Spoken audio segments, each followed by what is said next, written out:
I died 5 years ago. They've been looking for me since. What do you think comes after death? More life? An afterlife? Nothing. Well, I wish I could tell you. I really do. But I have it on reasonable suspicion that what I've gone through, and still am, isn't what comes naturally after a long, fulfilling life. I was a normal person. I truly honestly believe that. I grew up to where technology was pretty developed, but still way less developed from now. I was born in the mid-90s, I think about 95, to a pretty well-off family and a twin sister. Every month we go to our grandpa's house, who lived with some other woman his age, which I barely remember now. I was convinced for the longest time that my grandma probably died when I was young, because I don't remember any memory of her, and don't remember my family speaking of her now, and that the woman was probably someone my grandpa remarried to. That was about the most complicated my family got. Whenever I had free time, be it in my house or grandpa's, I always tinkered with whatever technology I had. If I messed up, I'd just ask my parents or grandpa for the newest version, then wait until they got me it.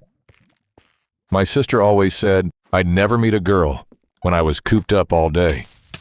I proved her wrong when I met my future wife, Laura, in my junior year computer science class. She complimented me. I complimented back and asked to hang out at lunch.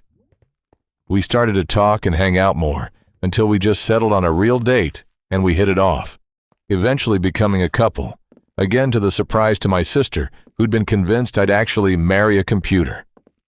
I never got to meet her parents, didn't even know if she had siblings, or, that's what I remember, my memory of my wedding was foggy. Pretty shitty, huh? Laura and I got married about a year after college. With my interest in technology, I got my degree in engineering, wanted to be a hardware engineer, eventually leading me to open up a shop where I made and fixed computers, and fixed laptops, and phones too. She was a software engineer for Google, and was more of a breadwinner than I was, but we were both damn good at our fields, and more than enough to live comfortably. That was my life, my ordinary, average, comfortable life. Until one day, some guy in a suit, probably a year or two older than I was, came in my shop carrying a busted-up computer. It was unusual. Most people were either old people who couldn't comprehend what new technology even was, or a kid like me in high school who was browsing whatever in the shop I had. But what was more unusual was the computer he carried and placed on the counter. It was none like I've ever seen, but not